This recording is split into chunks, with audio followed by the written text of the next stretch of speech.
Okay, a blessed Sunday, everyone. Okay po, blessed morning. Sige po, let us be settled at mag-uumpisa na po ang ating pong gawain. Okay, pwede po ba nating kamayan ang ating pong mga katabi, kaharap at nasa likod po at sasabihin po nating, nagagalak po ako na kasama po kitang magpupuri sa Panginoon. Sige.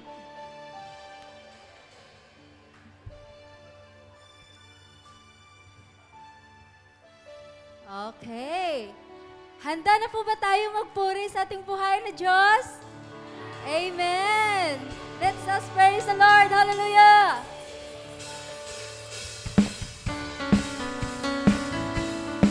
Only a God like you, Jesus, deserves to be praised.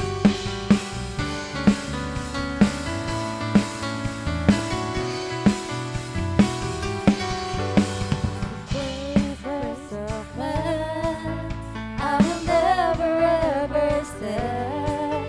For the kingdoms of this world, I'll never give my heart away.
every word of worship with one accord.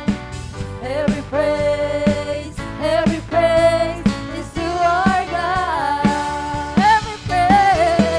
Every praise is to our God. Every word of worship with one accord. Every praise is to our God.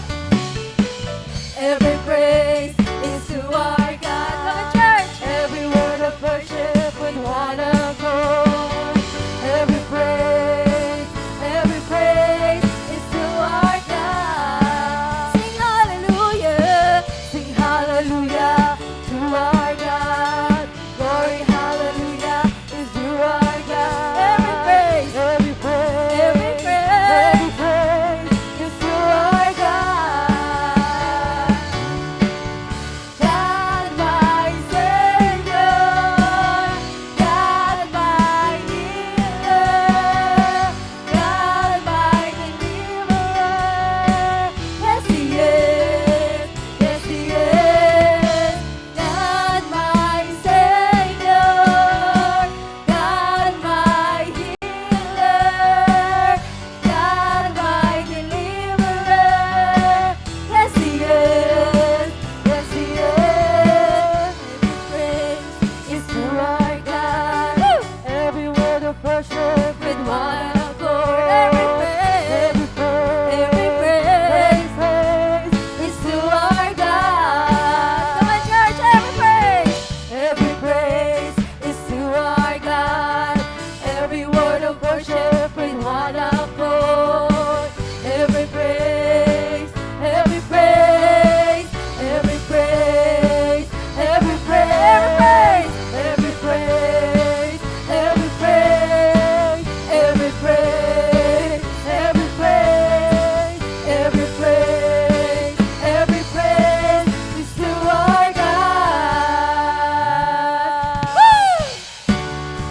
Hallelujah! Every praise, Lord, belongs to you, Lord Jesus.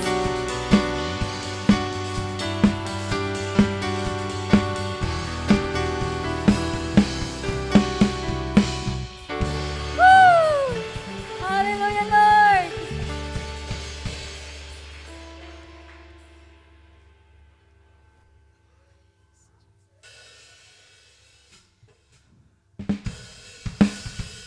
Oh, Jesus.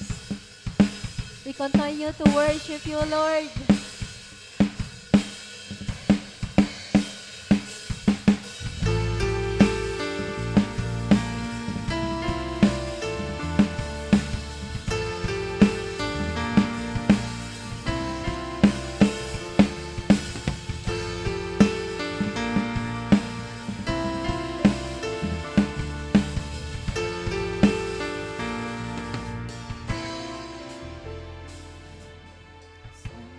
Morning dawns and evening fades.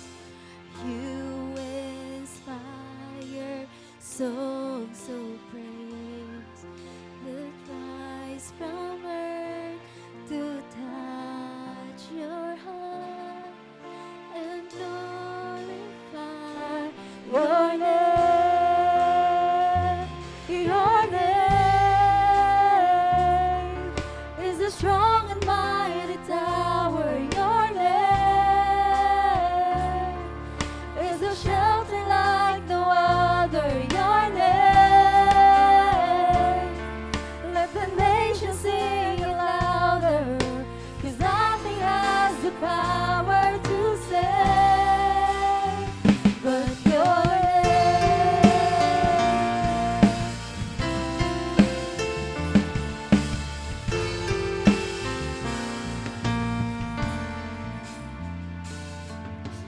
Jesus, in your name we pray.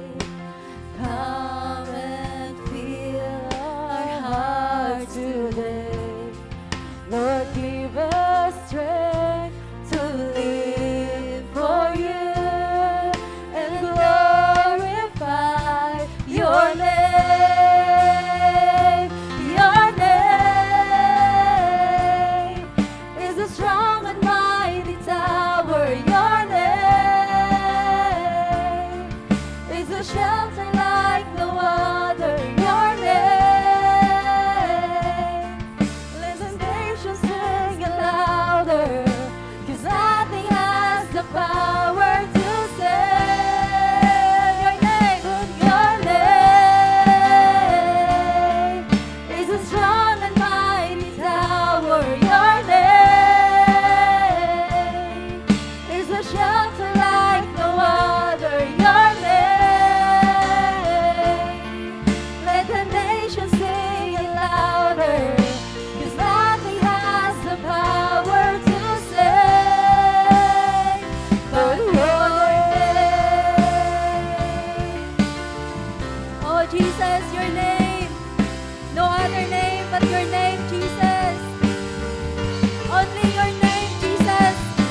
strong and mighty tower. Your name is a shelter like no other. Your name, let the nation sing it louder, 'cause nothing has the power to save. Come on, church. Your name Is a strong and mighty tower. Your name is a shelter like no other. Your name, let the nation sing it louder, 'cause nothing has the power to save. Your name is a strong and mighty tower. Your name is a shelter like no other. Your name, let the nations sing it louder, 'cause nothing has the power to save but your name.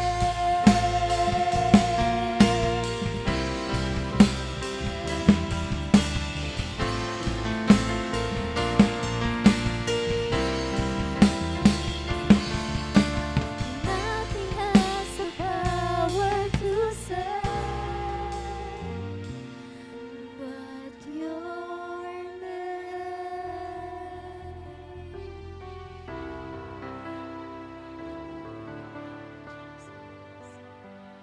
There's no other name but your name, Lord. There's no other name above you, Jesus.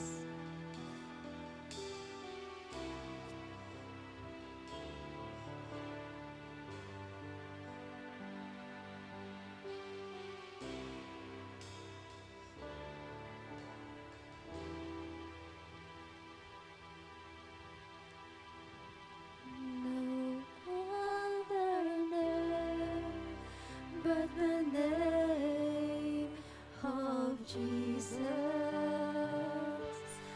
No other name but the name of the Lord. No other name but the name of Jesus is worthy of glory and worthy of honor and worthy of power and of praise.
glory, and honor, and praise to His name. No other name but the name of Jesus. No other name but the name of the Lord. No other name but the name of Jesus is worthy of glory and worthy of honor and worthy of power and of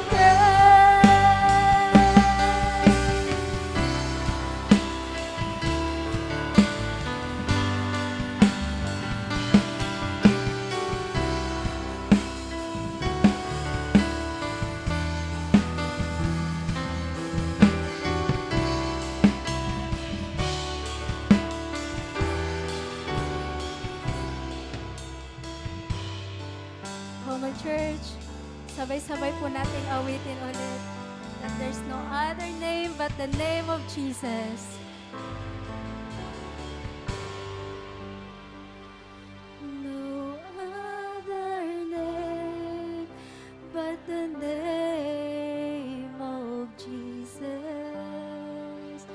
No other name but the name of the Lord.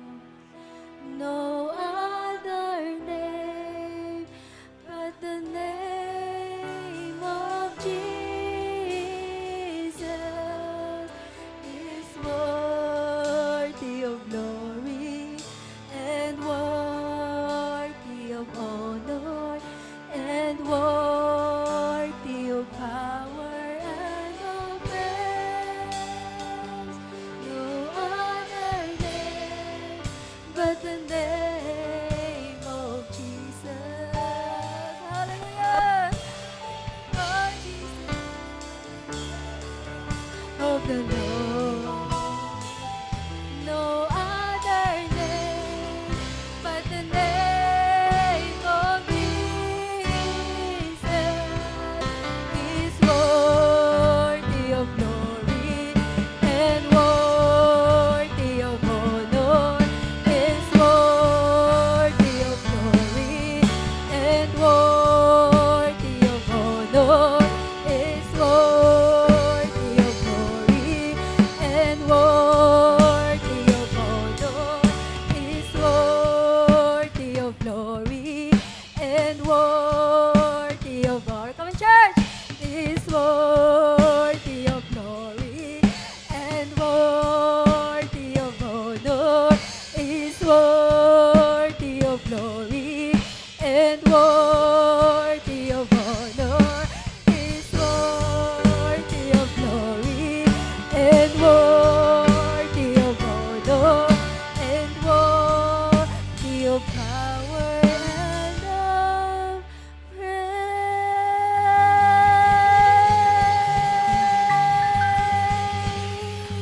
Hallelujah!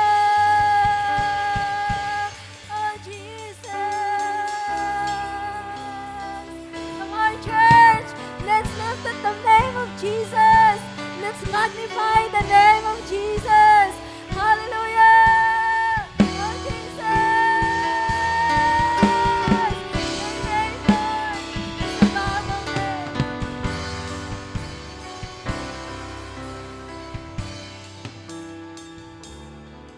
Hallelujah, Jesus. There's no one like you, Lord. There's no one like our Jesus. Amen. Hallelujah. All praises, honor, adoration belongs to Jesus alone.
Good morning po sa bawat isa.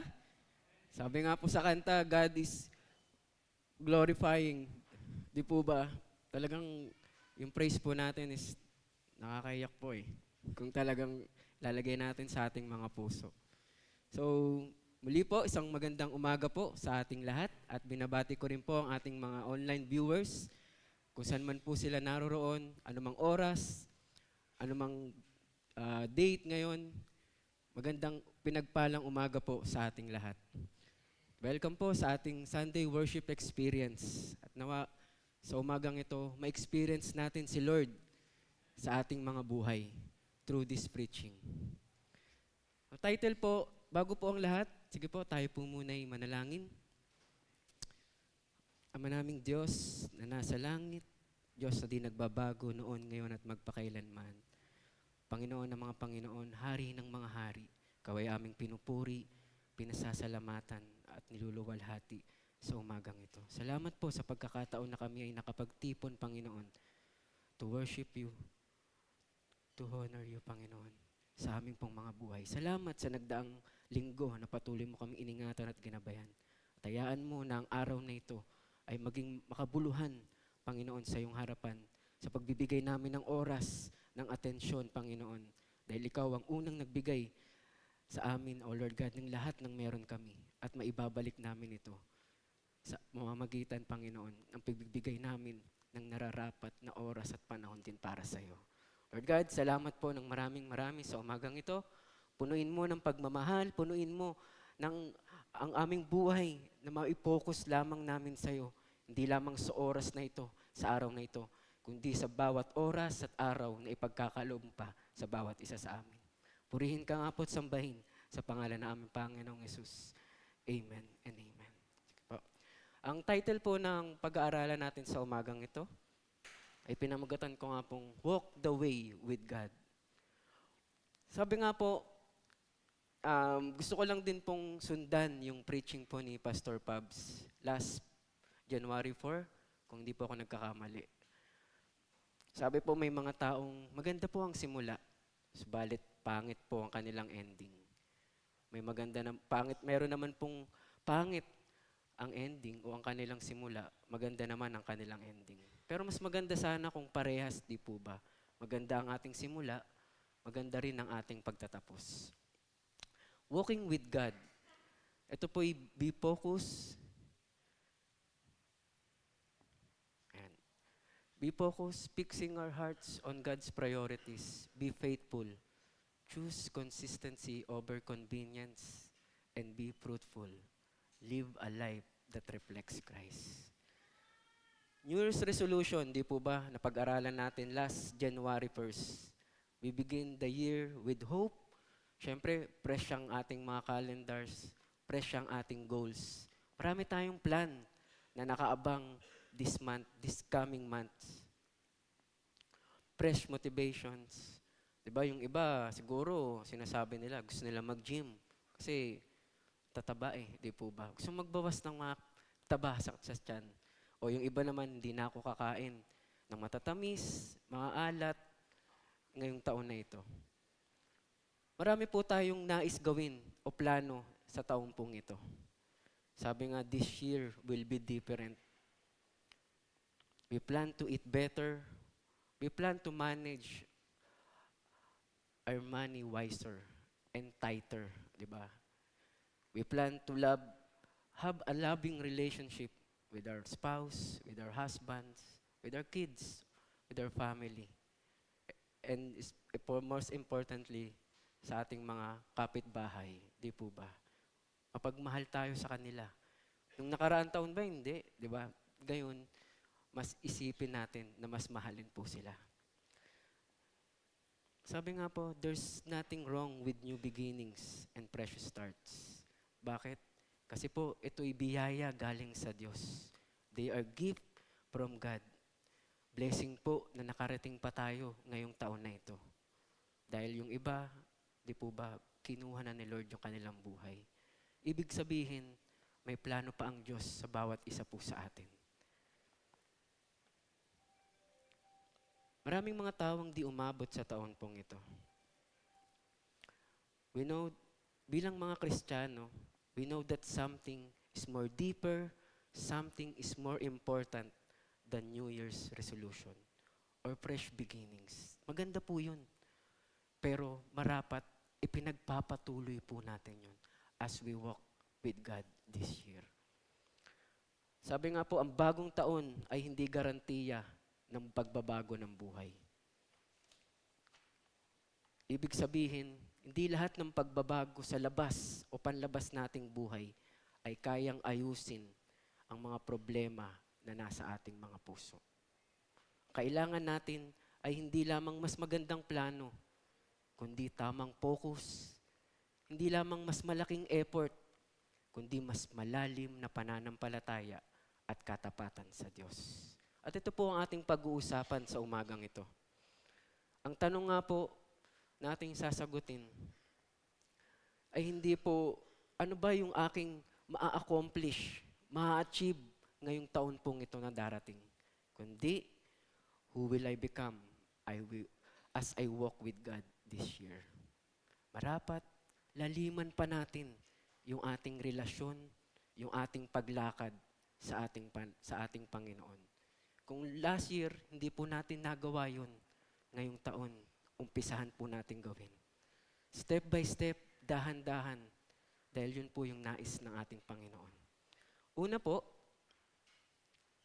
be focused, fixing our hearts on God's priorities. Yan, priorities. Dito po marami tayong pagkukulang pagdating po sa prioridad sa ating Panginoon. At isa rin po ako dun. Napakahalaga po nito sa ating buhay, yung priority. Na kapag alam po natin kung sino nga ba yung una ng higit sa lahat, kung ano ang una ng higit sa kanino mang bagay, kundi ang Diyos. We understand our purpose in life. Kung bakit ba tayo nandito sa mundong ito, we understand our focus for our existence. Isa raw sa mga greatest challenges po natin ay hindi po persecution. Kasi malaya ka nga di po ba? Wala nang persecution ngayon dito sa Pilipinas. Meron sa ibang bansa. Pero ang pinaka-greatest challenges po natin ay ang malaking D for distraction. Nawawala tayo sa ating focus sa Panginoon. Ibig sabihin, dahan-dahan po natin, tayo ay natatangay, napapalayo sa ating goal sa buhay. We quietly, slowly, minsan hindi natin namamalayan, unti-unti na palang nanlalamig ang ating pananampalataya, ang ating pagmamahal sa Panginoon. Bakit? Because life becomes busy. Marami pong responsibilidad sa pamilya, sa trabaho, sa pag-aaral. And before we know it, our focus shifts from God's priorities to our daily pressures in life. Di po ba? Nawawala na yung gana sa pagbabasa, sa ating devotion, minsan sa pananalangin. Mas nabibigyan natin ng atensyon yung pang-araw-araw na buhay na ginagawa po natin. Pag-aaral, pagtatrabaho. Hindi po masama yun, mga kapatid. Pero ang sinasabi po doon, focus our priority on God. Sino nga ba ang mas uunahin po natin? Focus determines how we spend our time, how we make decisions in life, or how we spend our money. Dahil po, unti-unti po itong kumakalat sa ating buhay. Diba? Parang yung Nipah virus sa ibang bansa. Nag-uumpisa na naman po. Kaya ang ibig sabihin, as we walk with God, we begin choosing who will have the first place in our lives. Sino nga ba yung una sa ating buhay? And what will be the priority of our lives? Kaya nga po sinabi diyan, Colossians, set your minds on things above, not on earthly things. Isipin ninyo ang mga bagay na nasa langit at huwag ang mga bagay dito sa lupa.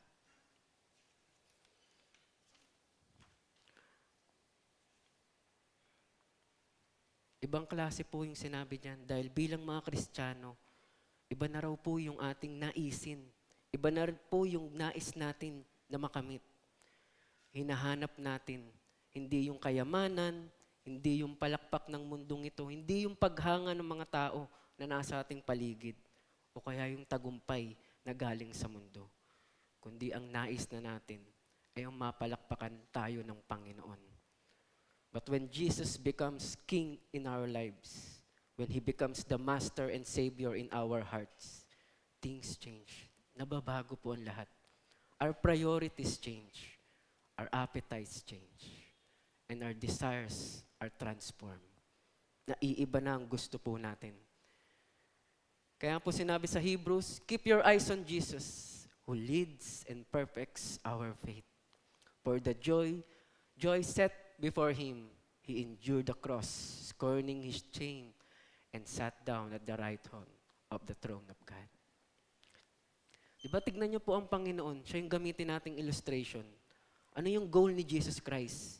Yung cross. Ano yung mission niya? To save all of us. Iligtas ang tao sa kapahamakan, sa tiyak na kapahamakan. Ibig sabihin tayo ding mga tagasunod ng ating Panginoon, nababago yung ating gusto sa buhay. Dati, puro trabaho, work, di po ba? Pagkakakitaan, pero ngayon, paramihan na ng kaluluwang nadadala sa Panginoon. Yun yung goal po natin, to reach people towards Christ. Dati po maraming accomplishment, maraming tagumpay, pero hindi na po ngayon. Sabi nga din po sa Psalms 27:4, the one thing I ask for the Lord, the one thing I seek most, is to live in the house of the Lord all days of my life, delighting in the Lord's perfections and meditating in His temple. Kay Yahweh ay isang bagay lang ang aking hinihiling, sabi po ng sumulat. Iisa lamang talaga ang aking hangarin. At ano raw po yun? Ang tumira sa templo niya habang buhay, upang kagandahan ni Yahweh aking mapagmasdan at dooy humingi sa Kanya ng patnubay. Humingi ng dalangin, mag-pray sa Panginoon. Imagine na life whose priority is God, and God's presence, and God's glory, and God's will, and God's purpose. Imaginein po natin yun. Yung sinulat po ng verse na po ito. Katulad po sa buhay natin. Diba? May mga estudyante po dito. May mga nagtatrabaho, may mga businessman. Diba? Ginagawa po natin yun araw-araw sa buhay natin. Kung tayo estudyante, nag-aaral tayo. Pumapasok sa eskwelahan, nakikita yung classmate mo sa katabi mo, sa kaliwa mo. Di po ba? Pero hindi na para sa grades lamang. Ang naisin mo, ang goal mo, ano po, mapalapit sila sa Diyos. Yung buhay na ginagawa mo, ang pag-aaral na ginagawa mo, dinadala mo yan palapit sa naisin ng Diyos. Ganon din po sa pagtatrabaho.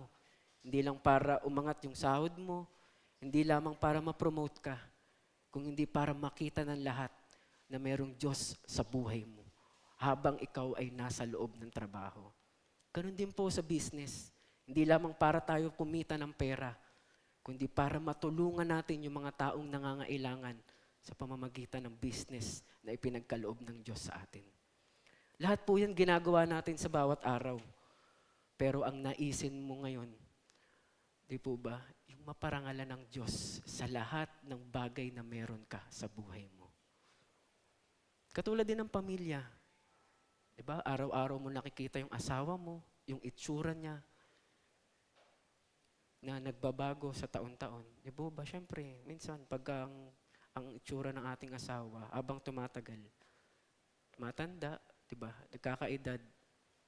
Pero mahal pa rin po natin sila. Iniibig pa rin po natin sila. Bagamat nag-iiba yung kanilang itsura, at ganun din po tayo. Diba? Sabi nga, life begins at 40. So, parang ako po yan. Doon na nag-uumpisa. Diba? Sakit, di po ba? Sabi nga, yung kating ko, Nag-iiba na daw yung mga gusto mo eh. Mga pamahid, ilalagay mo na yun na dating inaayawan mo. Ganoon din po yung sinabi ni Apostol Pablo sa kanyang sulat para kay Timothy. I have fought the good fight. I have finished the race. I have kept the faith. Pinagbuti ko ang aking pakikipaglaban. Graduate na po si Apostol Pablo o gagraduate pa lang po siya. Natapos ko na ang aking dapat kong takbuhin at nanatili akong tapat. Saan daw po? Sa aking pananampalataya. Be focused when we fix our hearts on the things that are really important. More than money, more than people, more than achievements, and more than things when our heart is focused on the right priorities. Ano daw po yung right priorities? Ang Diyos, ang kaluluwa ng mga tao, ang salita ng Diyos, ang maparangalan ng Diyos. Dahil yun ang ultimate goal ng Diyos para po sa atin. In other words, hindi na po natin masyadong dinidistract at dapat po ang ating sarili sa demands ng mundong ito. Napakarami po ng demands ng mundong ito. Subalit, ang naisin na po natin ay ang mapalapit tayo sa Diyos. More intimacy with God as we walk with God this year. Diba? Dapat nagle-level up po yung ating pananampalataya. Hindi lang yung ating mga itsura. Diba? Tingnan nyo, nagle-level up po kayo. Yung ating mga kasuotan. Hindi lamang po doon. Kundi dapat nagle-level up din yung laman ng ating puso sa pagsunod sa Panginoon. Diba? Kung wala pa po tayong ministry sa loob ng iglesia, napakarami pong ministry. Ipag-pray po natin sa Panginoon na ilagak niya tayo o ilagay sa nararapat na ministry na pwede nating paglingkuran siya at ng ating kapwa. Di po ba? Kaya po napakasarap maglingkod sa Panginoon. Totoo po yun, kahit na mahirap, pero masarap. We are intentionally, that means we try to prioritize what really matters most. Katulad po nito, Sunday after Sunday, nandito tayo. Binibigay natin yung isang araw na itinalaga natin para sa Diyos. Monday to Sunday, o Saturday, eskwelahan, yung iba nasa trabaho, yung iba may meetings sa kanilang mga business. Pero yung araw ng linggo ay araw para kay Yahweh. Araw para kay Lord. Na dapat maibalik ko yung nararapat na pasasalamat dahil iningatan niya ako sa isang linggong na nagtatrabaho ako, na nag-aaral ako, na ginagawa ko yung mga dapat kong gawin sa loob at labas ng tahanan. Yun po yung nararapat para sa Kanya. Ganon din po, marapat binibigyan natin ng halaga yung ating kaluluwa. Diba? Meron tayong isang araw, 2 araw na mamundok, pumunta tayo sa bundok. Di po ba? Hindi po para magtago doon, kundi para ilapit natin yung ating sarili sa Panginoon. More focus to God. Di po ba? Na siya lamang, walang gadgets, walang internet. Nagpipray, nagbabasa, nananalangin sa lahat ng gusto natin sa buhay, sa lahat ng mga desisyon natin sa buhay. Kasi pag nandito ka sa city, di po ba, masyadong toxic. Napakadami pong gagawin. Napakadaming iniisip. Pero kung nandun ka sa isang lugar na malayo sa syudad, ikaw at ang Diyos lang ang nag-uusap. Hindi puro tayo trabaho. Hindi puro tayo achievements. Hindi puro tayo tagumpay. Hindi puro tayo palakpak ng tao. When our heart is focused on the right things, our lives begin to live correctly. So a focused life is not a perfect life, but it's a prioritized life. Diba? Hindi po perfect pag sinabing focus ka kay Lord. Hindi. Pinaprioritize mo lang kung ano yung nararapat sa buhay mo. It's a life that says, God, you are an addition or not an addition to my plan. You are not an addition to my calendar. You are the one who defined my plan. And you are the one who shaped my plan. Si Lord lang po yung gumagawa po nun.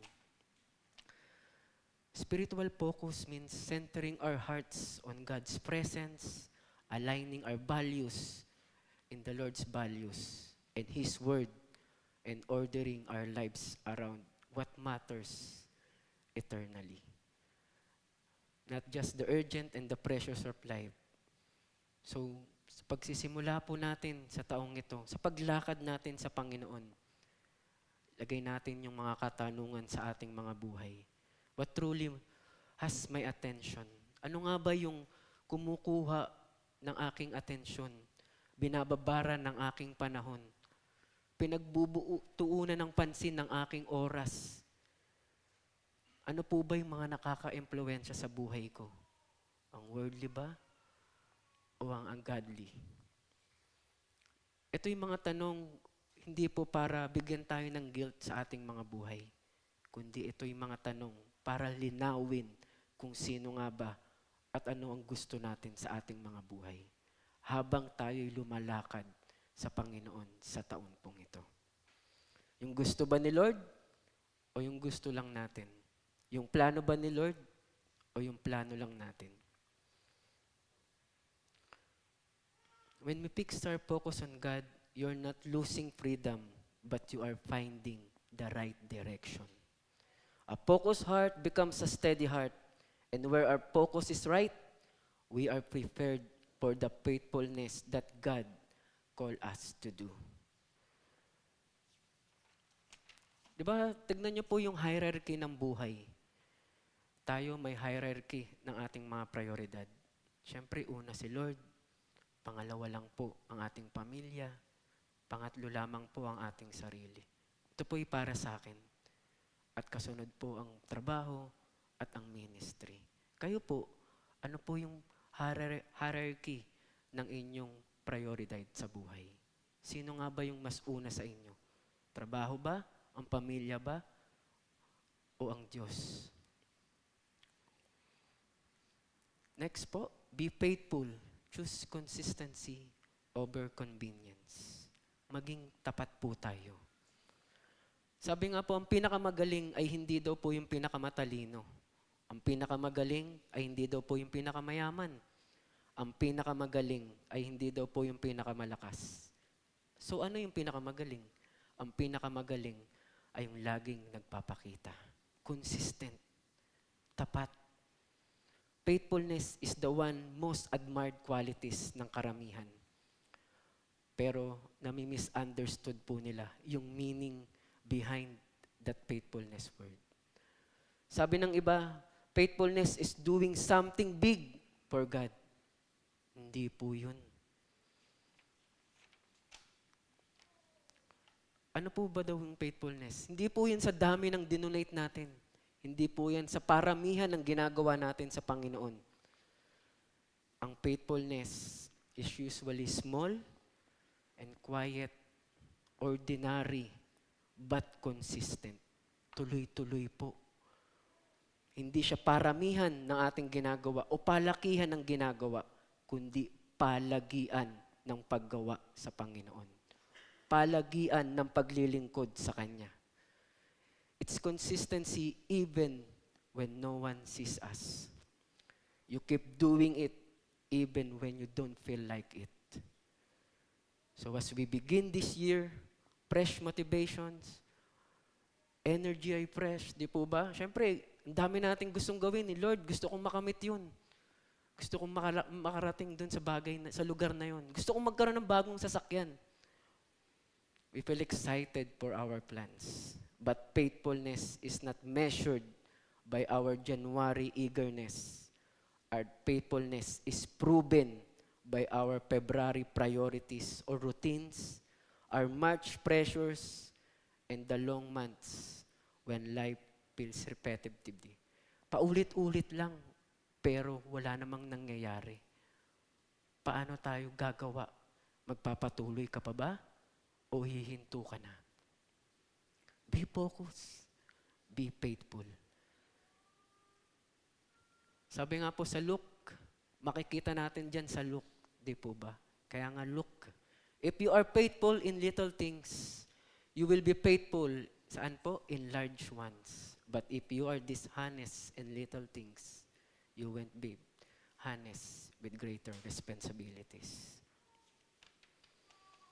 Ito po yung problema minsan sa mga Pilipino. Di po ba? Ningas kugon. Sa simula, magaling. Sa simula, energetic. Pero habang tumatagal at lumilipas ang panahon, unti-unting nagpi-fade. Unti-unting nawawala. Di po ba? Parang yung sasakyan, pag nagmamaneho'y lasing, ano po yung makikita natin? Paghewang-gewang, di po ba? Nawawala yung tamang direksyon na dapat niyang tahakin, na dapat diretso lang. Ganun po yung nangyari sa buhay natin pag nawawala po yung ating consistent at hindi tayo nagiging faithful sa Panginoon. Sabi nga po sa 1 Corinthians chapter 4 verse 2, now, a person who is put in charge as a manager must be faithful. Ang katiwalay kailangan maging tapat sa kanyang Panginoon. In Matthew chapter 24, a faithful, sensible servant is one to whom the master can give the responsibility of managing his other household servants and feeding them. If the master returns and finds that the servant has done a good job, there will be a reward for that servant. I tell you the truth, that the master will put the servant in charge of all he owns. Ibig pong sabihin na tayo ang mga managers and stewards. We are not the owners of anything sa ating buhay. God owns everything. Our wealth, our lives, our families, our finances. Lahat po yan ay galing sa Panginoon. Pero kung tayo ay nagiging tapat sa mga bagay na ibinigay ng Diyos sa atin, then the blessing will come. But when we have an accounting before God, sabi nga po yung kanina, kung di tayo naging tapat, hindi rin po tayo pagpapalain ng Panginoon. Much is given, much is required. So faithfulness means showing up, even it would be easier to give up. Diba? Totoo yun eh. Diba pansinin niyo yun? Madaling magkasugat, pero mahirap pagalingin ng sugat. Amen? Tama ba? Madali pong gibain ang building, pero mahirap po siyang buuin. Di po ba? Sabi nga po, faithfulness means showing up even when it be easier to give up. Gawin pa rin natin yung pinagagawa ng Diyos kahit mahirap, kahit minsan masakit. It means praying even when answer seems delay. It means opening God's Word even when we feel similar or boring. Diba? Yun yung sabi ng iba eh. Ay, pag-aaral ng salita ng Diyos, boring yan. Pero hindi eh. Faithfulness is choosing consistency over convenience. Isa raw po sa mga barriers ng consistency o pagiging tapat ay madali po tayong sumuko. Pray ka ng pray, hindi naman tinutupad ni Lord. Di po ba? Ang tagal ko, Lord, 1 taon na akong nagpipray. Wala pa rin akong dawan. Sino kaya yun? Di po ba? O kaya naman, Lord, tagal na itong binibiis ko. Hindi pa po dumadating sa church. We wonder if our efforts matter. Hindi po sa atin yun eh. Yet, pinapaalala sa atin ng salita ng Diyos that God works through steady obedience and not instant success. Hindi po madali ang lahat. Example natin, ano po ba yung ginagamit ng Panginoon? Yung kanyang metaphors. Di ba may kinalaman po sa agrikultura? Sa pagtatanim, di po ba? Pagka nagtanim ka ng buto, kinabukasan ba, puno na yan? May bunga na po ba yan? Hindi. Dahan-dahan po yan. Habang inaalagaan mo, kinukultivate mo, dinidiligan mo, pinapaarawan mo. Yun po yung marapat gawin dun sa buto na itinanim. One step at a time, one day at a time. Serve tayo ng serve. Di naman po sinisipot yung ating binibiis o yung ini-invite mo. Tuloy mo pa rin, kapatid. Diba? Ano yun, nade-discourage ka na ba? Hindi. Dahil si Lord yung magdadala sa Kanya. O rather sa church. Siya po yung ang Diyos ang magdadala ng Panginoon dun sa mga taong iniimbitahan natin. Hindi po sa effort natin, kundi sa panalangin natin. At patuloy na pagpapakita ng pagmamalasakit at pagmamahal sa kanila. Tuloy-tuloy lang, kapatid. Bisitahin pa rin po natin sila. Puntahan pa rin po natin sila. Tumulong pa rin tayo kahit hindi tayo pinasasalamatan.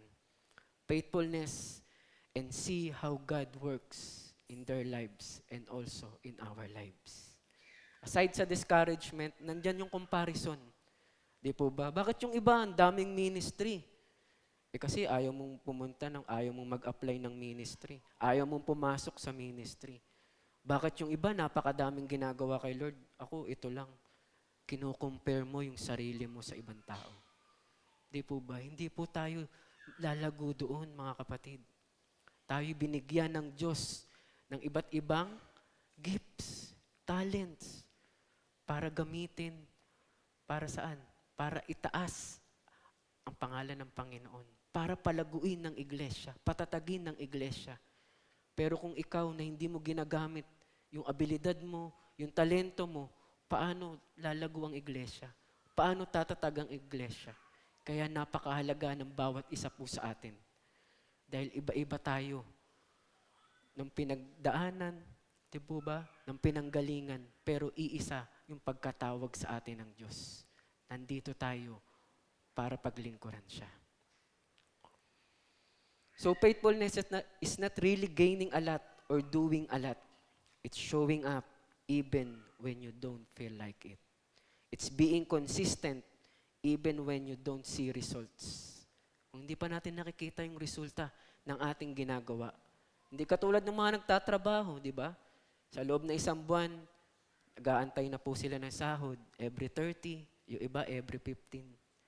Pero sa paggawa at pagkilos natin sa Panginoon, ang bunga o ang resulta, Diyos ang nakakaalam. Tuloy lang po tayo. Practical faithfulness means committing to simple habits but keep us connected to God. Faithfulness is redefining success. It's no longer perfection or achievements, but persistence. Ang success, doing the right things when everybody laughs at you. When you, and even you don't see results, nagpapatuloy ka pa rin sa paggawa sa Panginoon.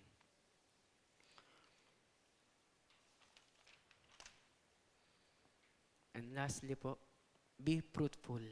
Live a life that reflects Christ. So every Christian, every believer desires a fruitful life. Di po ba? Sino bang ayaw ng fruitful life?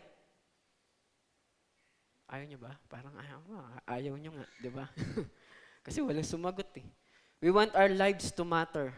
Gusto natin ng buhay natin lumalago sa bawat araw ng ating buhay.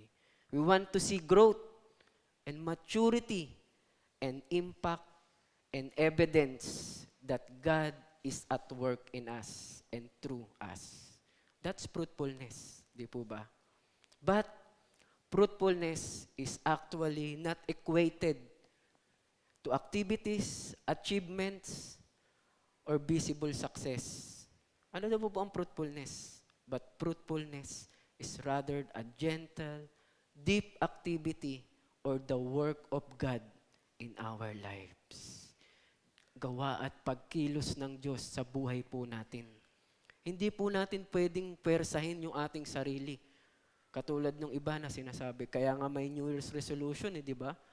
Magbabago na ako, magiging mabait na ako, mag-aaral na ako ng mabuti. Pero pag pinilit natin at pinwersa natin na gawin sa ating effort, 'Di ba ano mangyayari? Wala. Walang mangyayari. Mapapagod lang tayo dahil hindi po yun sa ating gawa, kundi pagkilos ng Diyos sa buhay po natin. Kasi pag pinilit natin, kailangan magbago ka, kailangan mong galingan, kailangan mong maging mabait sa harapan ng mga tao, magiging self-effort. When you come to the Lord, when you remain in fellowship with Him, when you delight in your intimacy with the Lord and love for God, everything else falls into place. Diba? Dahan-dahan na makikita mo yung pagkilos, paggalaw ng Diyos sa buhay mo. Kaya nga born again eh. Di po ba? Hindi po sa atin yun. Gawa ng Diyos. Ang nais lang ng Diyos, surrender natin ang ating mga puso sa Kanya. Tulad po sa John 15, remain in me and I will remain in you. For a branch cannot produce fruit if it's severed from the vine. Pag ito daw po'y separated, and you cannot be fruitful unless you remain in me. Yes, I am the vine, and you are the branches. Those who remain in me, and I in them, will ano daw? Will produce much fruit. For apart from me, you can do nothing. Manatili kayo sa akin at mananatili din ako sa inyo. Hindi magbubunga ang sangang hindi po nananatili sa puno. Gayon din naman, hindi kayo magbubunga kung hindi kayo mananatili sa akin. Ako ang puno, o ako nga ang puno ng ubas at kayo ang mga sama. Ini-illustrate na ng Panginoon na tayo ay konektado sa Kanya.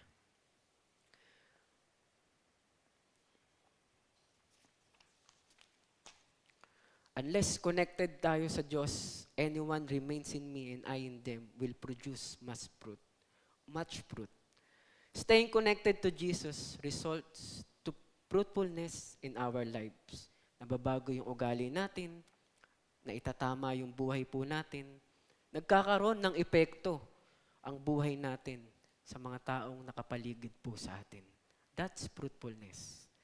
Maraming nahawa sa kabaitan mo dahil sa Panginoong Yesus.